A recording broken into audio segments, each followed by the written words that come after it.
Welcome to Comics Bazaar, the channel of comics commentary and arcana. This video features the New Mutants Special Edition 1985.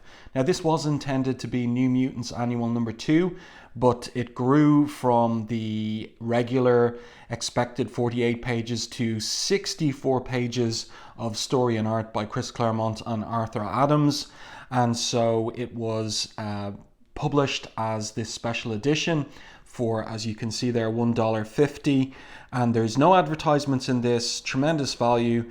Like, to really sit down and pore over this, reading it and poring over the art, you're talking about 90 minutes. Like, that's the cost and value of going to a movie in 1985. Really good stuff. Now we get a wraparound cover here from Arthur Adams, inked by Terry Austin. We've got a specific date of July 1985 for this work. And there's an interesting cover, lots and lots of detail on it. One of the thing that I like best about it is actually here on the back cover, and it is the color hold, the 1980s technique of Storm there, watching over this battle between the New Mutants and this horde of monstrous warriors, and also Loki. And then we'll learn inside that this female figure is Enchantress. And when I look at this, it strikes me as the inspiration for Jim Lee's wraparound triple gatefold cover to Uncanny X-Men 275, where you get similar color hold on the first and third pages around the X-Men of figures like Magneto and Rogue on the one hand, and Lilandra and Gladiator on the other, and Deathbird as well. So this just reminded me of that, and I wouldn't be surprised if it was Jim Lee's inspiration for those color holds on that particular memorable triple gatefold cover. So a lot of work on detail on this wraparound cover. I don't think it's entirely successful as a cover. It's kind of confusing, and you can see that the colorist here, it somewhat agrees, really doing a blanket red for the warriors in the foreground and a blanket green for the warriors in the background, so that our eyes can focus on the New Mutants themselves. I mean, you really have to peer at this, and you might even miss Sunspot there. And over here you've got, it's Danny, it's Mirage on this winged horse. And of course you've got Cannonball there careering across the cover logo, and a very murky looking rain there too. So, you know, I don't know that it entirely succeeds as a cover, but lots and lots of detail in it, a lot of effort went in it. And also we have the caption here, Loki, Storm, Asgardian action, mutants galore, and Mjolnir here too, which is an intriguing setup for what happens to Storm in this story. So let's open it up to the splash page. And this is a true and proper splash page here, almost acting as an alternative cover. And lots of detail on this particular splash page once again, but our eyes are focused on Storm here, battling these Asgardian monstrous warriors. And again, if you pay close attention, you can see Thor here in the background in blue. Really love the title, all the work on the title here for the story, Home is Where the Heart Is.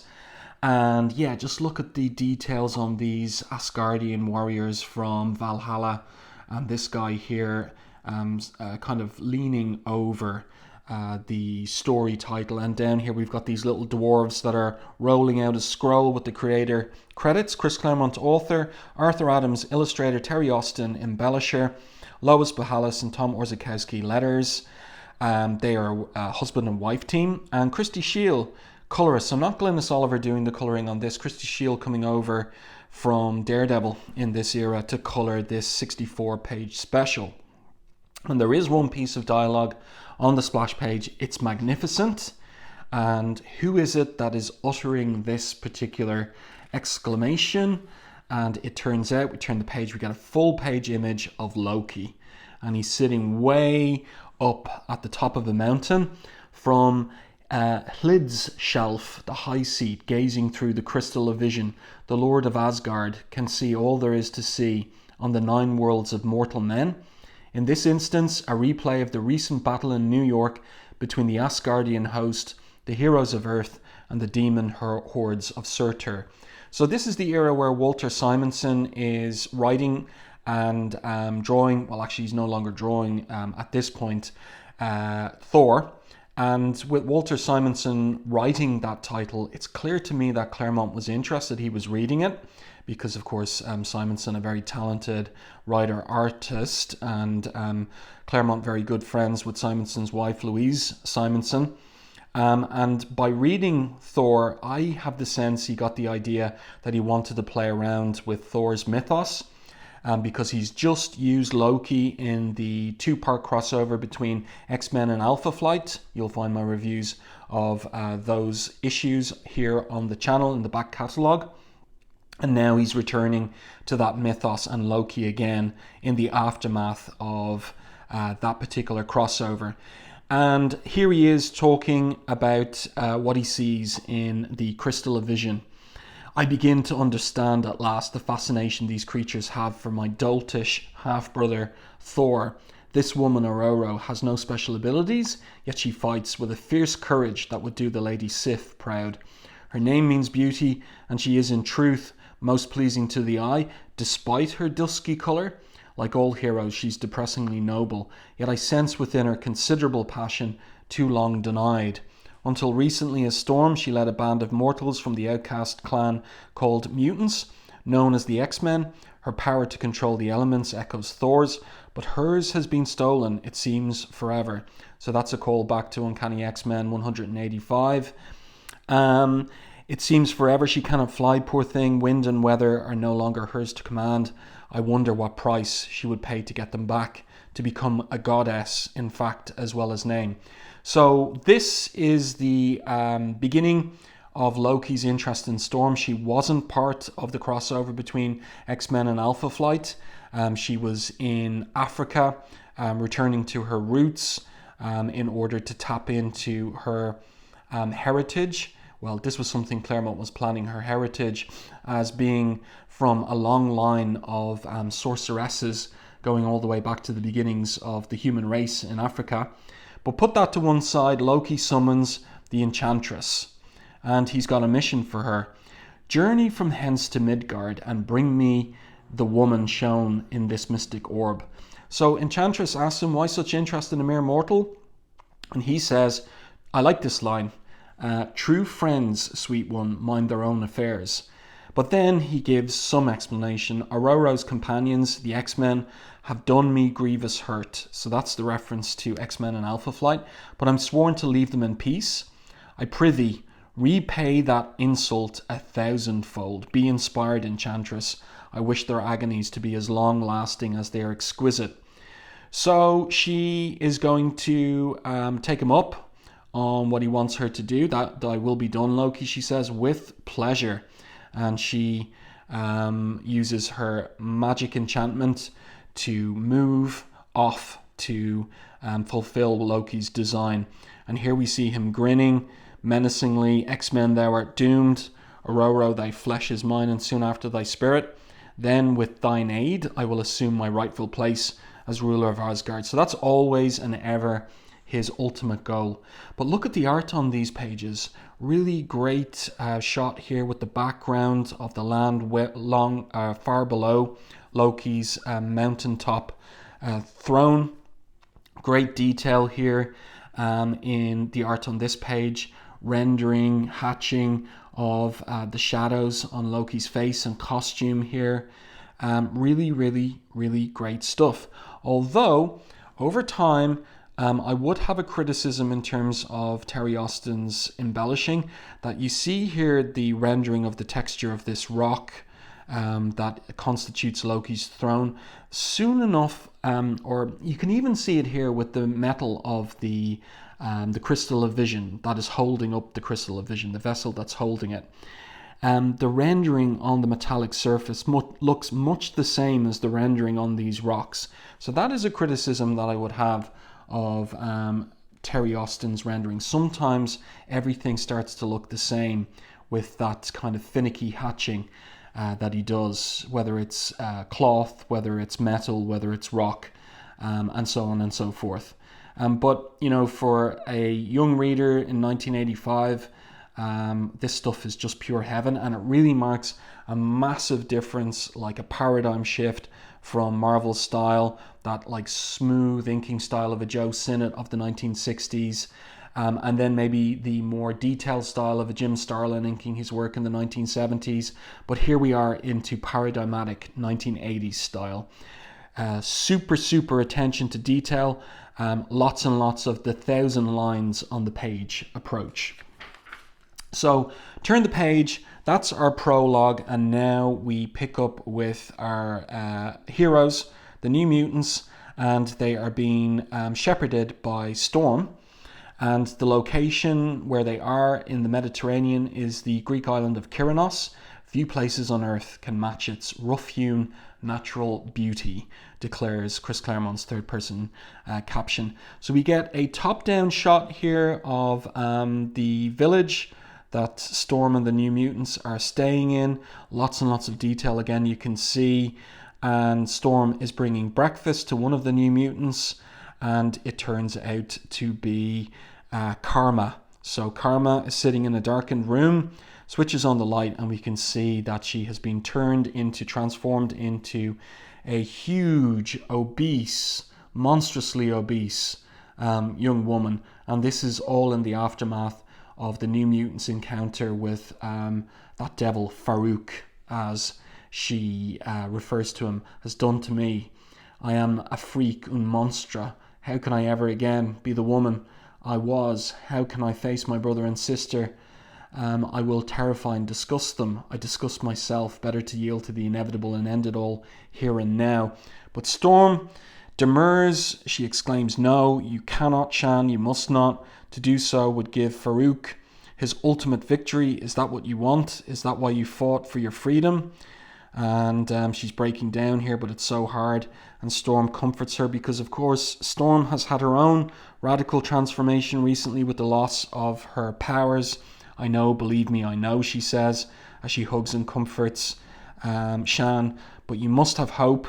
Come what may, you must try." So there is, the essence of what Loki described regarding Storm, her nobility of spirit, and it's coming out here in the message that she's giving Shan. But really great art on these pages. I really like the establishing shot of the island with the village here going up into the mountains. This top-down shot as well is lovely stuff.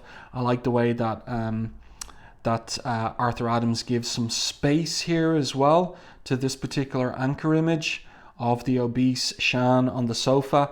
Even some interesting little kind of implication of what has happened, where the vase of flowers has fallen on the ground, spilled out, and she hasn't gotten up to replace it on the locker there as well. Good expression on Storm's face too. It is well done work. And then the scene switches to the beach, and that is where the New Mutants are enjoying the sun and sea and just having some fun. Now, when does this story take place in respect of New Mutants continuity and issues? It takes place after issue 34 of the title and before issue 35, and obviously before X-Men Annual number 9, which picks up this story, and also before Uncanny X-Men number 200. So we've got Cannonball and Magma out there enjoying the Mediterranean Sea, which is a warm sea, and we've got some humorous business here with Warlock as well. Like he has never seen the sea before, it seems, and he, even though he's able to mimic a human male form, he hasn't got the what would we say, like the social knowledge in terms of what kind of bathing suit he should be wearing. So he's copying Ileana there, and it's all for kind of comic effect. But Doug Ramsey says that he doesn't really want to laugh, at Warlock or make fun of him. I've had that done to me too often, he says. So here we get in this interesting characterization now from Claremont. Wow, here I am talking to a sorceress about an alien runaway. Who'd have ever thought, he asks. There's so much that's incredible about being a mutant and part of this team. In some ways it's a dream come true, he says. In others it's a nightmare. And he continues, I read the papers, watch the news, I listen to the kids back home make stupid, cruel jokes. I want to tell them they're talking about me, but I'm scared. I'm not evil or a crook, yet people make me feel that I am because of what I am.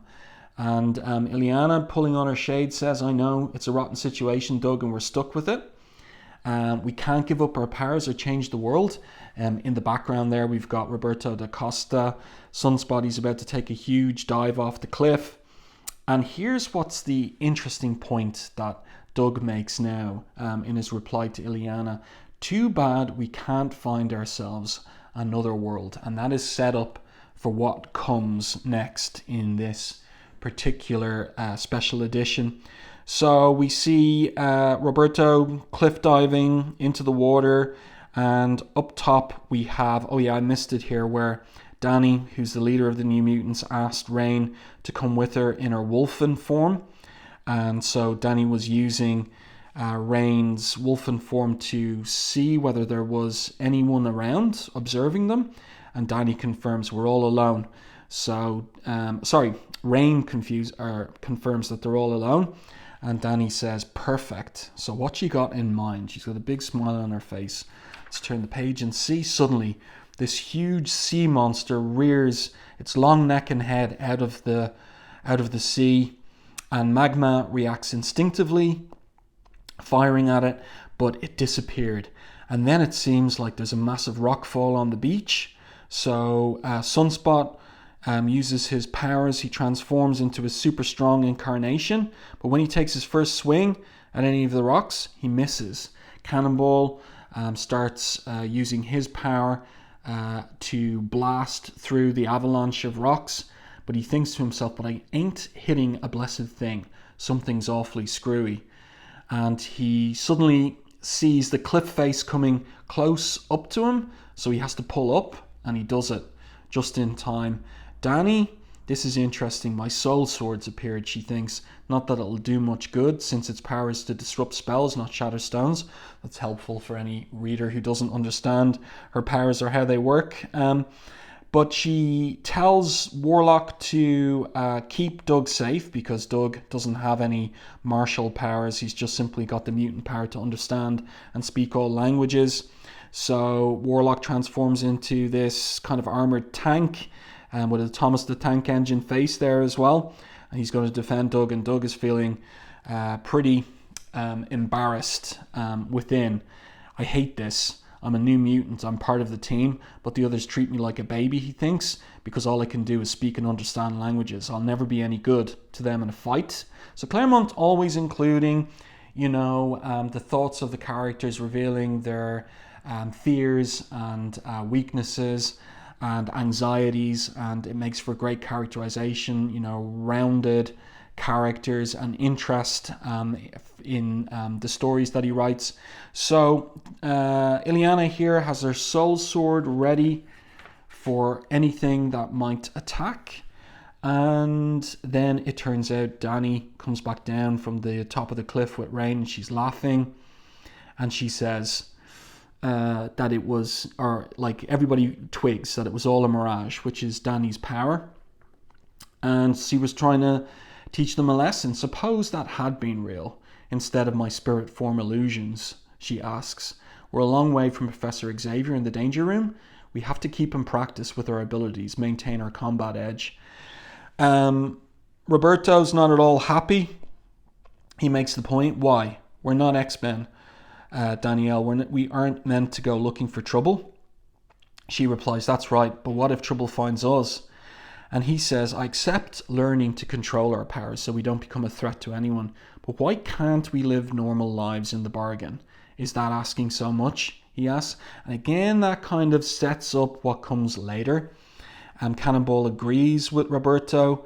And Danny says, I know, Sam, but our lives aren't normal. They never will be. That's what I hate more than almost anything. For us, that's reality. And so long as I'm team leader, I'm in to do my best to make sure we all come through.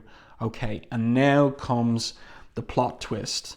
And the Enchantress is making her move because something very weird is going on over the island. Everything turns pitch black. And the New Mutants make their way back to the house that they're staying in. This is a really great panel here. Look at all the work as they're coming up around the corner, climbing up the steps here and going into the house. It's really good. And Danny orders Warlock to scout the storm, see what's coming. So up he goes, and he's struck by lightning. He's caught by Cannonball. Cannonball brings him back down to the ground, and he's worried about him, that he's in a pretty bad way. And meanwhile, Illyana's soul sword manifests once again. My soul sword, she exclaims, it only responds like this in the presence of sorcery. And we see Storm has come out of the house as well. That's where Karma is, that she's just had that scene with. And so Storm is shepherding the New Mutants. She's looking after them. But let's turn the page and see what comes next. Well, Illyana says that her soul sword manifests when there's sorcery or demons. And we see a horde of demons here on horseback. This is really, really well done. Like, drawing animals, drawing horses is difficult. Arthur Adams just succeeding so well there. So these are dead Asgardians that Enchantress is using for her purposes. And Storm recognizes the armor of the mounted warriors. That armor, I've seen it's like before, worn by warriors of fabled Asgard. So in short order, the New Mutants are captured and Loki appears. Or rather, he transports Storm, who, remember, has no mutant powers, to Asgard, and he uses his own powers to, see the gesture of his hand there, cover her with this crystal chrysalis, and he also changes her clothes. Further, my sleeping beauty, let thy raiment become that more suited to a goddess. Thy fate shall be made plain to thee anon, when Loki's fell magics have ensured that thou wilt embrace it as joyfully as the flower doth the morning sun. So we pretty much won't see Storm again until X-Men Annual number 9, which comes out after this. But there we go. That's Loki working his plan for Storm. And now, where have the New Mutants been brought to? Well, they've been brought to the Enchantress's keep. And she says here, these are the mortals who have incurred Loki's wrath. So she's wrong about that. She's confused.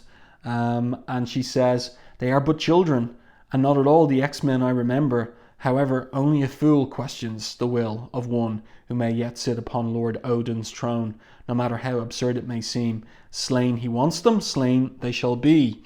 So Illyana acts, manifests the soul sword again, and Enchantress exclaims at her, arrogant child, you dare pitch yourself against the Enchantress?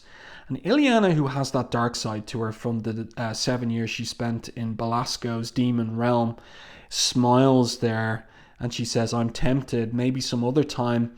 So she manifests her stepping disc, which is her means of teleporting the New Mutants. And so they're disappearing away, but the shock is that she's left behind. The disc, I hit some sort of barrier, she thinks to herself. Lost my hold on others, sensed them scattered through space and time. So where have they gone to?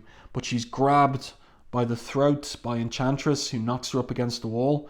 And then, thy magics will avail thee naught, says Enchantress, for these hands will leech thine eldritch power from thee. The harder thou resist, the tighter they grasp, and the weaker thou become. So Illyana, once the prisoner of Belasco, is now the prisoner of Enchantress. So history repeats. Neither canst thou vanish, as thou hast already discovered, thanks to the binding spells that protect my home. But the New Mutants were able to vanish. As for the others, the girl's companions, I want them found. And she gestures to her monstrous warriors, and they go in obedience. I really like the flow of the cloak there on Enchantress. That's really well done. And such a lot of detail, of course, across all of these panels. No scrimping on detail, really. So there they are down in the dungeon. It's really nicely done. Even the metal doors there, barred doors. Such great work and attention to detail from Arthur Adams. And then it's lovely with all of that detail to get a page like this where you're able to breathe as a reader, because Karma, we're going to pick up with the individual members of the New Mutants and find out where they've been scattered to. And she's in a desert. And she says, I'm lost. No food, no water, no shelter, no friends, no hope. I cannot go on. I will lie down and close my eyes and die. That's really well done. Really, really good stuff. And then we pick up with Cypher. So remember, Doug doesn't have any super strength or any combat type powers. And he manifests in the middle of a mead hall, a Viking mead hall. And there's a rather risque carpet there with a bare-breasted mermaid. So that somehow got through the Comics Code Authority in 1985. And then what's really funny is the Lord of the Mead Hall here is patterned on Popeye, and his kind of heavy here patterned on Bluto. So you can really see the Popeye patterning there where he's smoking a pipe as well. And Doug is thinking something's gone real wrong with Illyana's port. I recognize where I am, kind of. It's a Viking mead hall. What the heck is all this about anyway? Who was that crazy lady? Why'd she pick on us? Thank goodness my mutant powers of faculty for languages. At least I'll be able to talk to. But he's grabbed by the Bluto character and he's told to shut up. You'll speak when you're spoken to. And the Lord of the Mead Hall says, no, boy, that I'm Harold Einar's son. Name thyself and state thy business. And the serving girl here says, might he be a paladin of Asgard, like an Asgardian warrior, my lord? He materialized out of thin air as those gods oft do, and his golden hair and sea blue eyes mark him as Vanir blood. So let's see. By the way, this top-down angle here, it's pretty ambitious. It's not 100% working, where these characters, it looks as if they're lying on the ground, but really they're supposed to be leaning back in shock. So not 100% working, but that's the kind of thing that Arthur Adams will 100% master in the coming couple of years. So we get this business here where Doug is going to have to prove himself against the serving maid, and so he's barely able to lift the sword even, and she simply smacks him in the face, clear across the mead hall, and he ends up covered in food on the table, and that really proves that he's not a god at all. Then he's less than nothing, then let that be his fate, says one of the Vikings, to be less than nothing by wearing the collar of a thrall, that is a slave. And of course that was one of the practices of the Vikings, kidnapping and enslaving the people they kidnapped. So that's what's happened to Doug. He wondered what it would be like on another world, and here he's finding out, and not in a nice way. And then we pick up with Wolfsbane, or Rain, and she finds herself in a forest where there are these giants. And the giants here are, in particular, this one in the center is patterned on Fred Flintstone, it seems to me. And there are three brothers, and they're hunting a wolf. And one of them here finds a reindeer, and he's thinking about snacking on it for his lunch. Wolfsbane tries to make contact with Danny through the bond they share, but gets no response. And then the Fred Flintstone giant sends his huge hammer smashing down, almost catches her. Catch it, smash it, kill it, he exclaims. And Rain is fleeing from the giants. And then the Fred Flintstone one falls right over. So what's happened to him? And one of the other ones is bitten on the leg by a grey wolf. So there's more comic business here, where the one bitten says, my juice is falling out, that's his blood. And they tumble into each other and fall over, so Rain has a good laugh. And then the grey wolf talks and says, like that did thee? And Rain responds, you saved me. I could do no less, fair lady, he says, since I was their true quarry. So she thanks him, and he stalks off saying, 'twas my pleasure, they'll be up soon. If I were thee, I'd be far away by then. But where shall I go, she asks. With me, but my friends I must find. Suit thyself, lass, farewell. And then she has a little dilemma. What am I to do? He's so handsome and makes me feel strange. So Rain's in heat. Wait, please wait. So she goes after the grey wolf. yeah, it's like we're really into kind of a fairy tale type realm here. All these alternative possibilities for the various New Mutants. They get these little mini chapters until the last few pages of the book where everything comes together again. So Warlock, where does he end up? Well, he ends up in an underground space. He's low on life force energy, so he needs something organic to absorb life force from and top up, so to speak. And then around the corner comes this huge dragon. That's really well done by Arthur Adams. And Warlock is thinking there how Danny said that he was never to consume such large form organics without her permission, but she's not here to ask. An entity's attitude is hostile. So he infects the dragon and he gets fully boosted up. Transformation to techno-organic form complete. Life glow absorbed. Entity rendered inert. Cell fully functional. We see this massive smile on his face. Well, let's turn the page and see whose realm he's in. Well, he's in hell. And he transforms into a likeness of Longshot.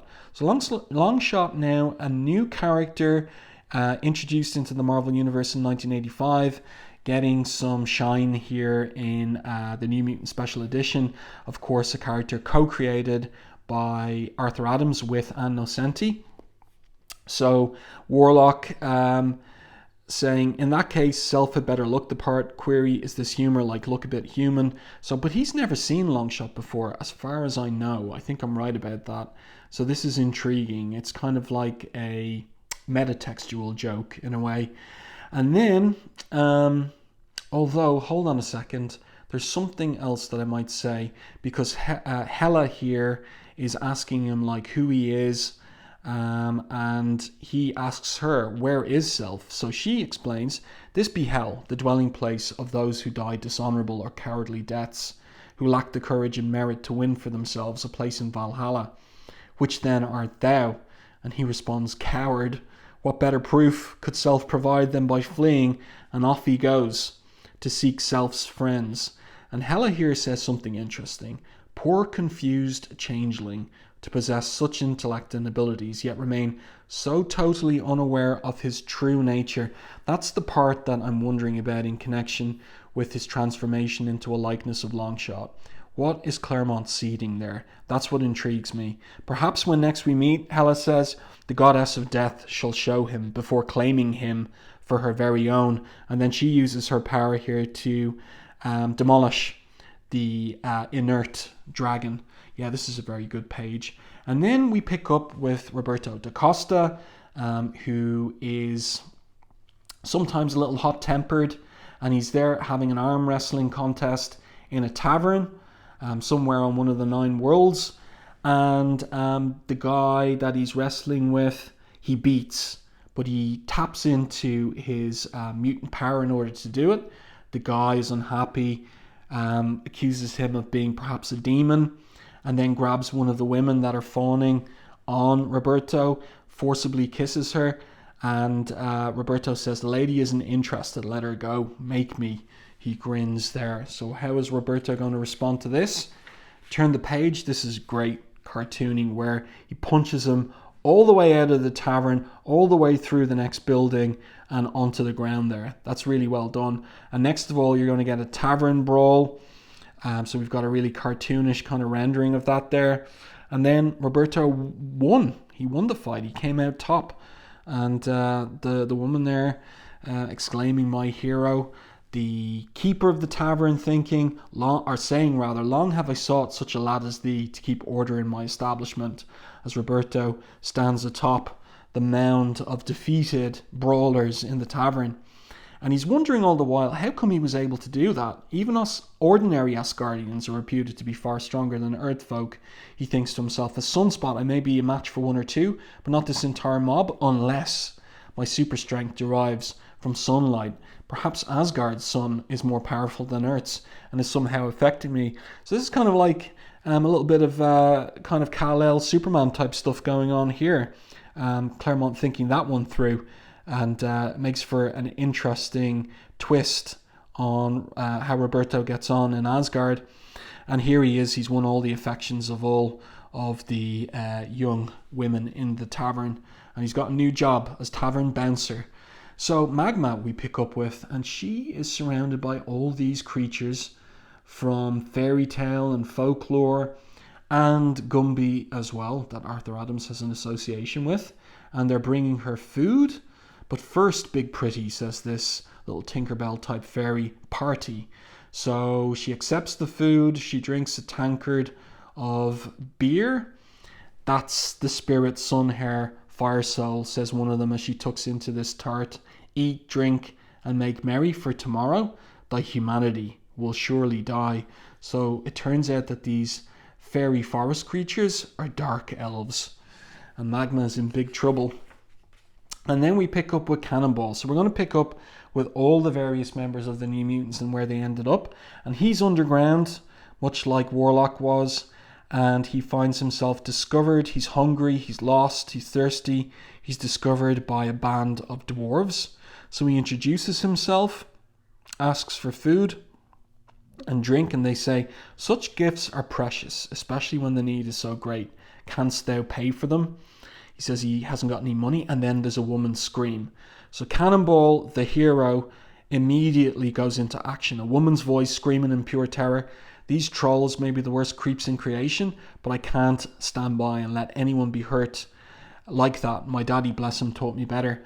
So he careers through these trolls and ogres, grabs an axe, but he's knocked back by this huge ogre here. Foolish mortal, neither thou nor dwarf nor even the gods of Asgard are fit foe for Throff the Terrible. So Cannonball says, want a bet? And he rescues the dwarf woman, but he's stabbed in the back even as he does so. But he manages to bring her to her husband, and he says, ain't nothing, he says, so long as you're with me, to the dwarf woman, ain't nothing in the world can hurt you. So, you know, the reader infers he's definitely paid for whatever the dwarves can offer him now in way of food, drink, and also medicine, having rescued that particular dwarf's wife. And then we pick up with Mirage. Again, just look at kind of like the change of scene. We're above ground, we're out in the fields. I really like the way that Arthur Adams renders these clouds as well. And Danny comes across a winged horse who's caught in a swamp and is held down by barbed ropes. So the bog's trouble enough, she thinks, but the poor thing's all tangled up. Who could have done this?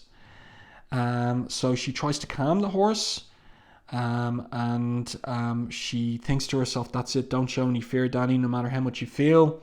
She's weeping there for the horse. There's a kind of a bonding going on. This is weird. The longer I'm with him, the more I seem to feel his pain, as if the barbs were tearing my flesh. It's kind of like the special bond I share with Rain.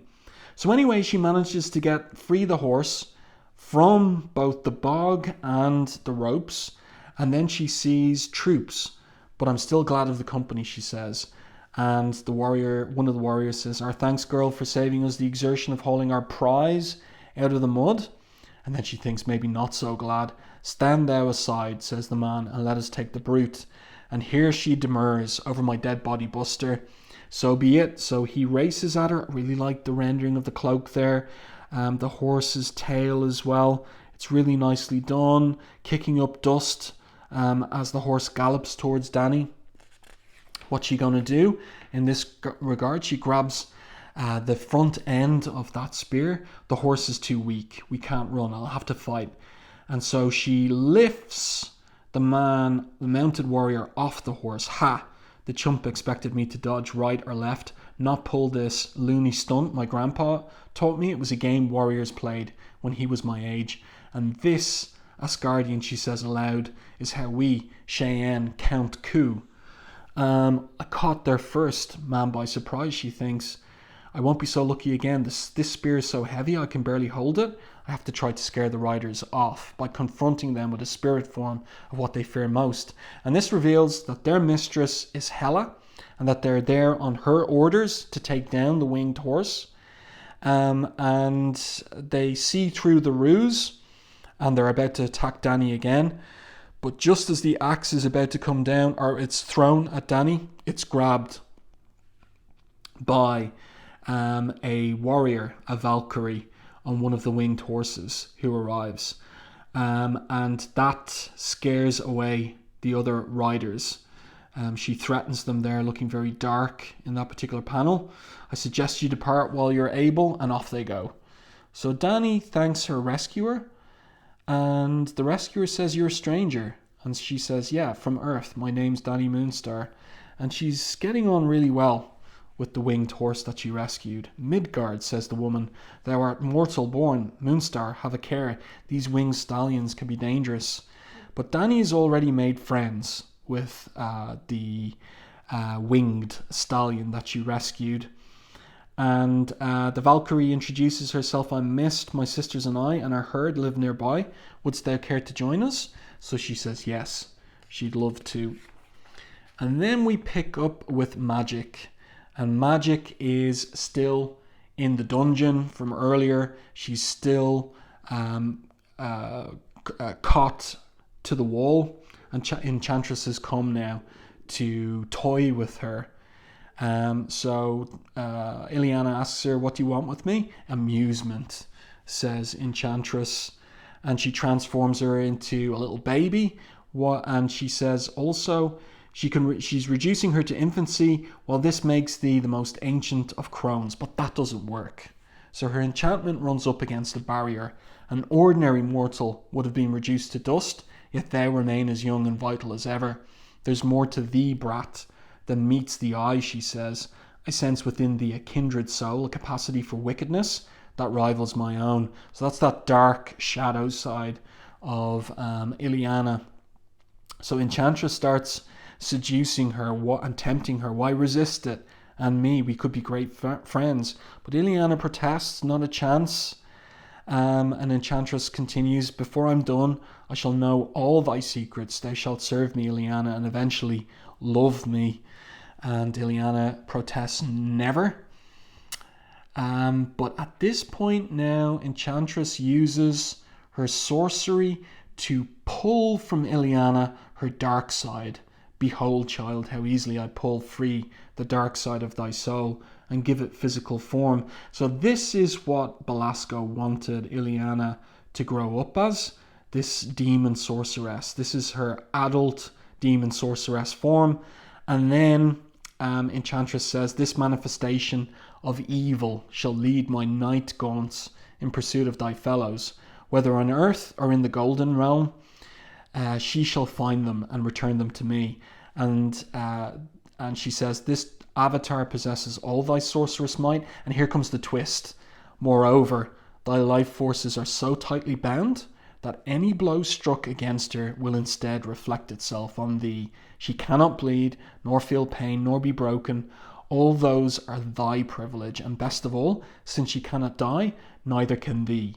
It will be, I hope and pray, my dear one, a torment as exquisite as it is eternal." And there she is, smiling evilly and beautifully on the last panel of this particular page. So at this point, we're halfway through this special edition. There are 64 pages. We're up at page 33. No advertisements. Amazing value for money back in 1985. $1.50 for this.